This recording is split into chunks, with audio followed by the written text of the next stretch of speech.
Again, as we talked earlier, we are welcoming you to the Intersex Day of Solidarity event that Gender Equality New York is holding. Give you a little background of what we expect to do today.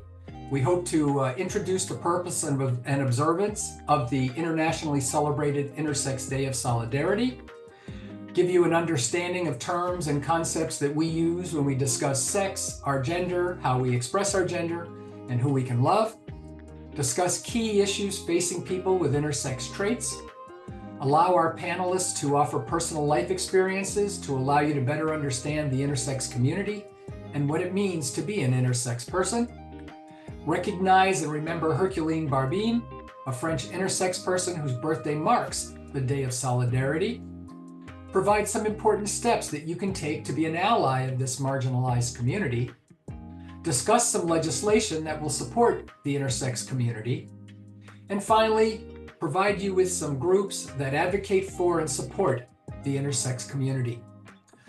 As we always do, there are two important rules that we use when we do these presentations. The first is if something is on a slide is unclear, please place your question in the Q&A or chat box.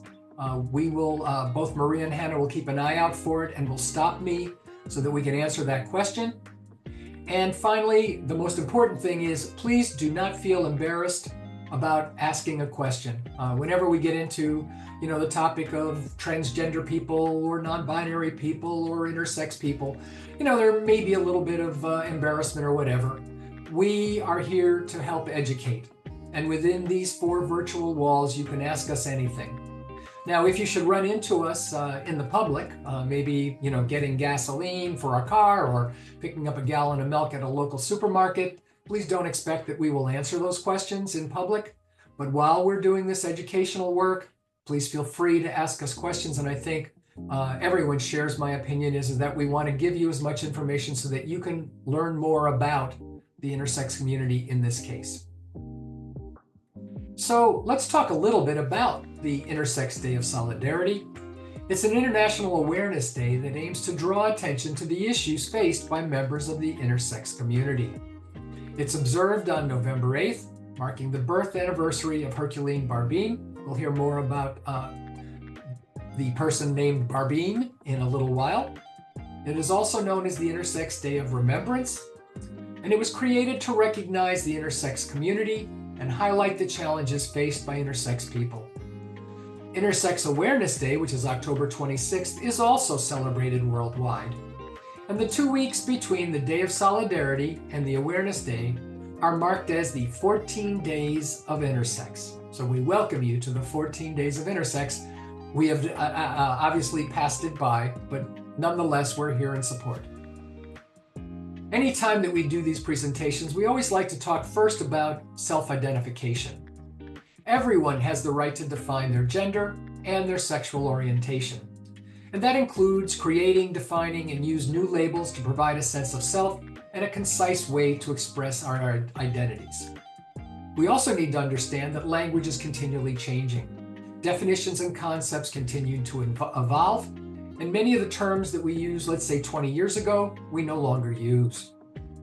The important thing to understand is that even though we may have these concepts and these definitions, not everyone that may fit these definitions and concepts will necessarily self-identify with these specific labels. And so it's always important to ask a person how they identify before you place a label on them that you think might fit. Now, we have to understand that every human being can be defined by 4 specific, distinct characteristics, and they are biological sex, gender identity, gender expression, and sexual orientation.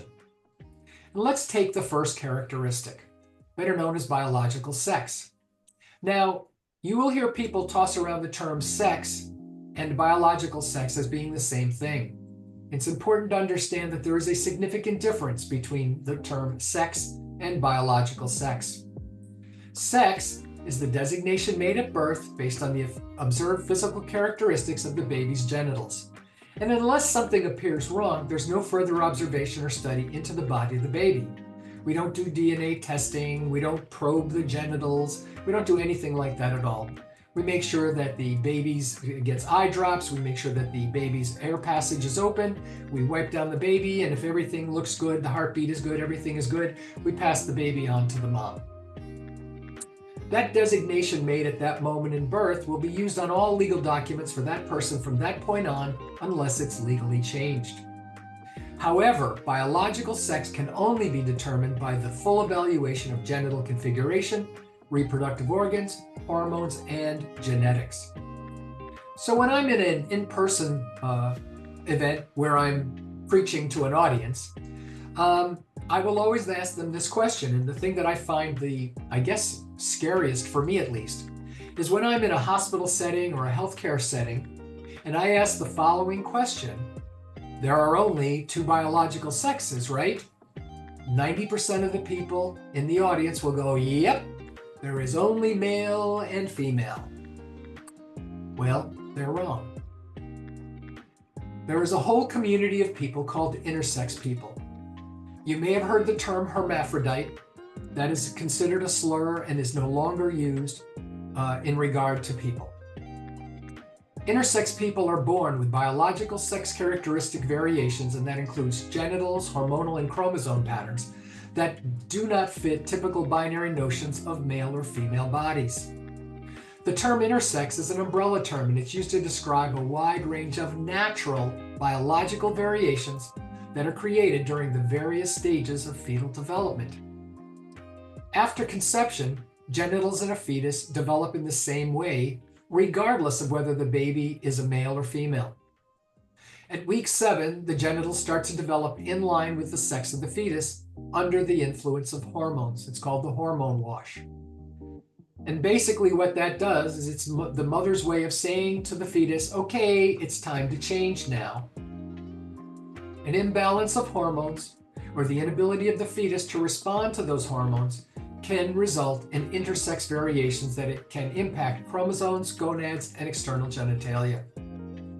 Intersex traits can be discovered at birth when the baby comes out and someone spread the legs, and instead of yelling out it's a boy or it's a girl, they yell out, Houston, we have a problem.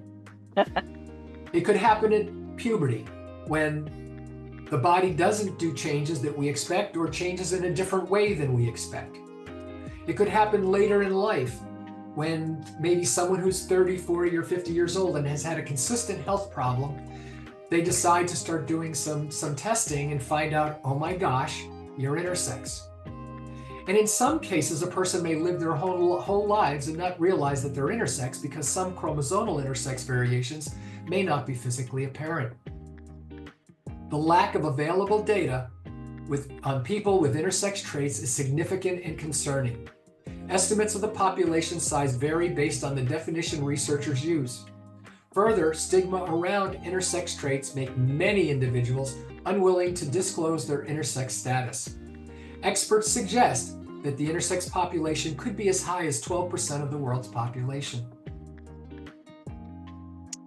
And the important thing to understand, and you hear us all the time whenever we talk about these different classes of people, is that being intersex has nothing to do with sexual orientation. However, the bigger issue for this community is unnecessary surgery on intersex babies and children. We need to understand that intersex people may face stigmatization and discrimination once it's discovered that they have an intersex trait.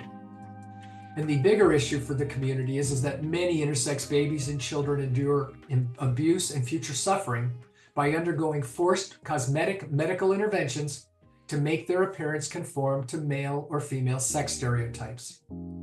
This is done to alleviate parental distress and falsely claims to reduce gender identity confusion and improve future sexual relationships. The surgeries are done with the parent's approval and the doctor's consent. However, these procedures are done without the informed consent of the person concerned, who is usually too young to be a part of the decision-making process. These irreversible procedures can cause permanent infertility, pain, incontinence, loss of sexual sensation, and lifelong mental suffering, including PTSD, depression, and an increased risk of suicide. Years later, after the surgery, many adult intersex people feel severe trauma because they were forced into sex and gender categories that don't fit. The important thing to understand is that the majority of intersex people do not require medical intervention in order to lead happy, healthy lives. Best practice dictates that families should have access to psychosocial support and peer resources to help them cope with any distress or questions they may have. The focus of intersex medical care should transition from operating on unconsenting children to treating actual medical issues that intersex people have. So we talked a little bit about biological sex and the issues that are involved in that, including the community known as the intersex community. But our second characteristic is gender identity. That's our deeply held, persistent internal sense of self as male, female, a blend of both or neither. It's how we know ourselves. Everyone has a gender identity, including cisgender people.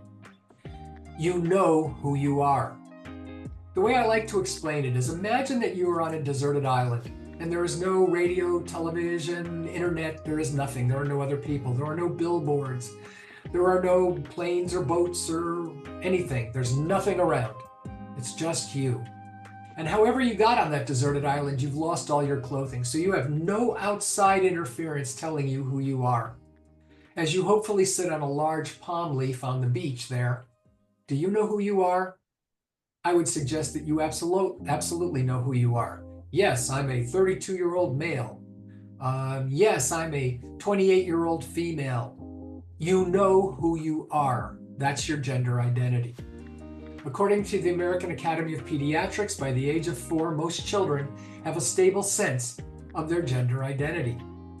A recent study found that on average, transgender youth recognized their gender discordance when they were 8 years old, but they didn't tell their family until they were 17. Now let's talk about the term cisgender. That's a person whose personal identity matches the binary, and by binary we mean male or female, sex designation given to him or her at birth. Most cultures use a gender binary, that means 2 genders, to define their members. And currently, experts believe that cisgender people represent 99.4% of the world's population. That's a supermajority. When we look at the word cisgender, people will sometimes say to me, well, that's not a real word, Julie. Well, indeed it is, but let's look at it anyway. The prefix cis, C-I-S, is derived from a Latin word meaning on the same side. And it's been used as a word since 1994. It was added to the Oxford English Dictionary in 2015 and the Merriam-Webster Dictionary in 2016. And again, you're going to hear me repeat this a number of times. Being cisgender has nothing to do with sexual orientation. It just simply means that your personal identity does not match the binary sex designation given to you at birth. And I'm going to refer to cisgender or cis people throughout this presentation. Now let's take a look at the community called transgender people.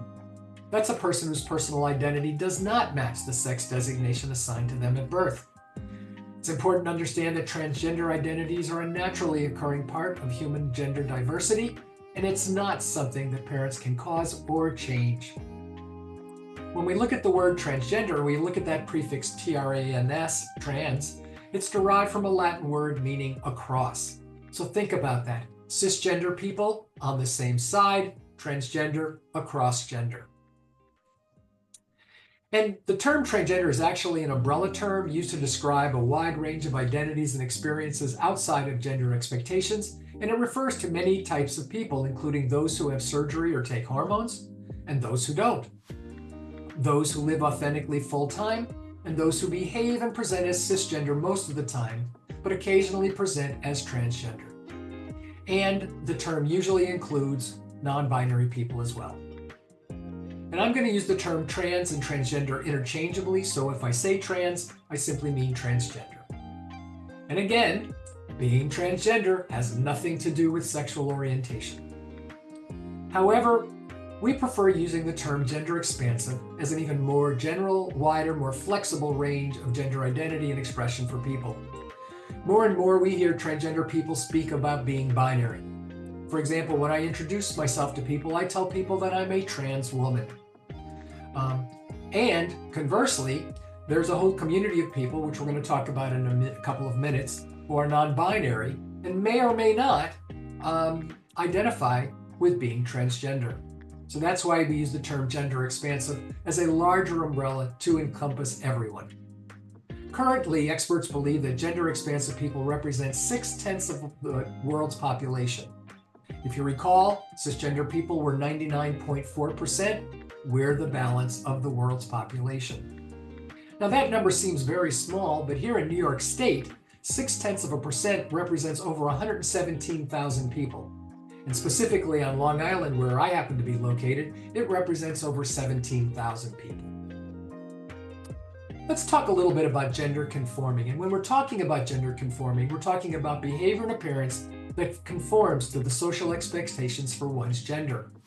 Let's take a look at the pictures down at the bottom of the screen. Let's look at the one on the left. What do I see? Well, I see 3 men. How do I know they're men? Well, I can tell by their hairstyles. I can tell by the clothing they wear. And also, it looks like they're getting ready to make an important decision. It could be where they're going to go get a beer. But in the meantime, we as a society expect men to be leaders, and we expect men to make decisions, to be forceful and to lead and to move forward. Let's take a picture, look at the picture on the right.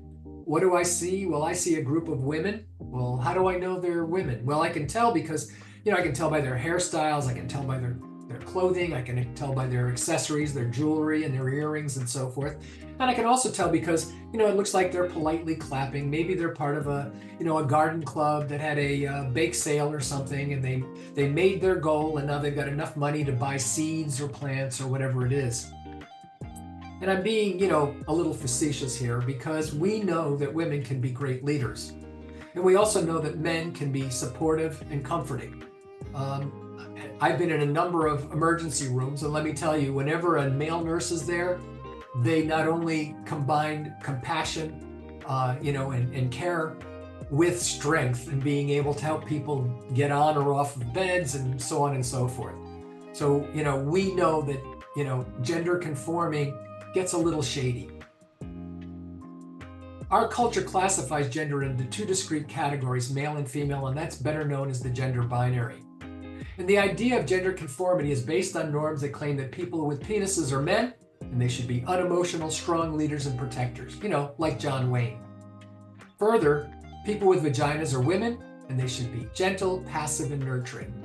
Almost like any TV show from probably the 1960s or 1970s, where the mom is always in the background, never a starring role, and never there, to make important decisions or be a key performer, if you will, in the family environment. They're always in the background. Maybe they can give a hug to someone like, "Oh, Beaver, come here, let me hug you," that type of thing. For many people, the gender binary dictates occupations and careers, responsibilities, form of dress, private and public behavior, sexual orientation, names, pronouns, and expected personality traits. Now let's talk about a community of people who some people call gender nonconforming. We prefer the term gender non-binary. Other terms used to describe this community include agender, genderqueer, and gender fluid. And these terms describe people who do not feel male or female, or who may have behaviors and appearances that don't conform to social expectations. Non-binary people aren't confused about their gender identity. Non-binary people may vary in their gender expression, but they all share a deep, persistent unease with being associated with only the binary gender assigned to them. They may feel that they embody elements of both sexes, or they're somewhere in between, or there's something completely different, or they don't identify with any gender. Again, being non-binary has nothing to do with sexual orientation. Some non-binary people choose to have surgery or take hormones to alter their bodies and help make them feel comfortable. Others may be satisfied with their bodies as they are. And it's important to understand that this is not a new concept or something new that people are into. Non-binary identities have been around for cultures, by cultures and societies around the world for centuries. I mean, even here in North America, before the Europeans came over, many of the Native American tribes had positions of respect for the people they called the Two-Spirit people. And it was understood that they could see both the male side of an argument and the female side of an argument and could make a good decision for the tribe. So we're not talking about anything that's brand new. Of all the slides that I'm going to show you in regard to gender identity, to me, these next two slides are the most important to understand. We will hear some elected leaders, some religious leaders talk about being gender expansive as somehow a lifestyle or a choice. The American Medical Association, the American Psychological Association, the American Psychiatric Association, the American Academy of Pediatrics, the American Academy of Child and Adolescent Psychiatry, all define this condition as a disconnect between the sex assigned at birth and the gender role that the brain identifies with. And what's important to understand is that researchers are finding a clear correlation between transgender people's brains and their gender identity. Studies are now beginning to show that brain activity matches gender identity. A 2018 research study done in the Netherlands showed that transgender people's brains were wired like the gender they identify as, not the sex assigned to them at birth. You need to understand that male and female brains have structural differences. They tend to have different volumes in certain areas of the brain, and they function differently. Using MRI scans, researchers found that participants who were similar brain structure and neurological patterns to cisgender females. Further, they found similar results when assessing the brain activity of transgender men. Their neurological structure and patterns mirrored cisgender males. Post-mortem studies that have been done on male to female transgender brains that were not on hormones have found that the brain volumes and cortical thickness of the transgender women's brains were similar to that of cisgender females. So when we say this is who we are, we mean it not only on a mental level, but also a physical level. Our brains are different. That brings us to a topic called gender dysphoria. Gender dysphoria is a condition where a person experiences a persistent discomfort or distress because there's a mismatch between their biological sex and their gender identity. It's believed to result from a disconnect between the brain's internal map of the body and the actual physical body. The feelings of distress associated with this condition can range from manageable to debilitating and can cause problems with social interactions and may have a negative impact on a person's quality of life. The amount of distress varies from person to person and can vary over a person's lifetime. Symptoms can include anxiety, depression, self-harm, thoughts of suicide, and actual suicide attempts. Imagine if you are a cisgender person, imagine that tonight, when you go to bed, you go to bed feeling your normal self, your body, everything is good. You just go to bed, everything is good. But magically overnight, your body flips genders. And so if you were designated male, you now have a female body. If you were designated female, you now have a male body. Imagine waking up in the morning and feeling kind of different because you're still you in your head. And when you go to the mirror and you look and take an inventory of your parts, you go, oh, wait a minute, what happened to, or how did I get? And it might be initially sort of like, hey, this is weird, this is kind of cool. But after a while, if you've still got the same mind, it will cause you stress. Like, things aren't right, this isn't my body. Well, that's the feelings that transgender and gender expansive people feel every day. And it varies obviously from person to person, but it is a stress that we must deal with. And the important thing to understand is that transitioning can reduce or eliminate this internal stress by taking steps to affirm the gender that feels comfortable and authentic to the person. A 2022 study found that transgender youth who received age-appropriate, medically necessary, gender-affirming care reduced the risk of moderate or severe depression by 60% and suicidality by 73%. This is how we keep the members of our community alive. So we've talked about biological sex and we've talked about gender identity, and now it's time to talk about gender expression. And that's how we tell others our gender. And it's accomplished by behaving and presenting. And it includes traits like clothing and accessory, hairstyle, makeup, the removal or growth of body hair, muscle development, and how you stand, how you walk, and how you talk. Studies show that individuals who express themselves in alignment with their assigned sex are seen as normal and typically face less harassment and hostility. Individuals who do not express themselves as their assigned sex are seen as less acceptable or abnormal and face hostility and harassment. So I always like to ask my audiences, so in the picture, what gender message are you receiving? Well, I receive a loud female message. And how do I get that? Well, I can see by the long flowing hair. I can tell by the clothing and the cut of the clothing showing the breast area, the frill on the sleeves, the shortness of the garment, the purple color, which although men are starting to wear purple, it still is considered to be sort of a feminine color. And I would also suggest to you one additional thing. Look where that person's hand is on their hip. It is very normal to see a woman with one hand on their hip. It is not normal to see a man walking around with one hand on their hip. You may see a man with hands on both hips, which is sort of a power stance. We see this when we watch a football game and we watch coaches on the sidelines. We see this when we see police officers watching a parade route, making sure that the audience of the parade, the general public are safe, that there's nothing going wrong. But one hand on a hip, you won't see a lot of men doing that. So it's just one more way that we let people know who we are. So we've talked about biological sex, we've talked about gender identity, we've now talked about gender expression, and now we're going to talk about sexual orientation. And that's who we're attracted to and who we can love, the consistent physical, romantic, emotional, and spiritual attraction to others. And there's no definitive answers as to why people have different orientations. However, researchers are finding genetic and biological brain differences in heterosexual and homosexual people. Although sexual orientation is usually set early in life, it's not uncommon for desires and attractions to shift throughout life. This is called fluidity.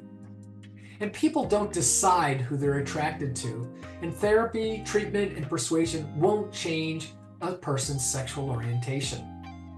I want you to think about your own sexual orientation, whatever it is. I mean, whether you are heterosexual, homosexual, asexual, polysexual, whatever it happens to be, doesn't matter. Do you really believe that an outside force or a person from the outside can actually change who you're attracted to? I will tell you on a personal note, I'm attracted to women. I mean, if I see a handsome guy, I'll say, oh, that guy is handsome. But there's no connection, there's no attraction, there's nothing there.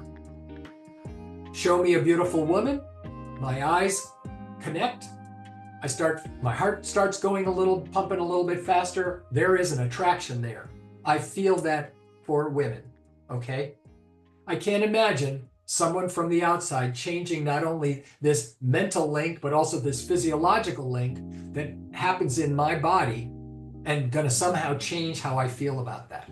We are who we are. And thus, it's important to understand that you cannot turn a person gay.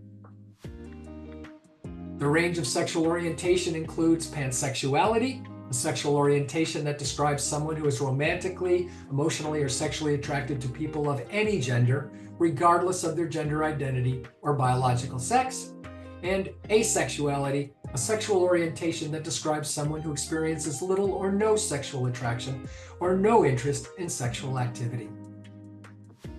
So we might be tempted when we talk about people to put people in boxes because it's easy to sort people that way. And initially, when we talked about biological sex, we were prepared to have a box of people that happen to have male genitalia. They are men, they are males. And we have another box here for those women who have vaginas. They are women, they belong in this box. And then we introduced the concept that there was a whole community of people that don't fit male or female sex stereotypes. Well, I guess we better get a third box. Well, hold on there. Let's not add a third box.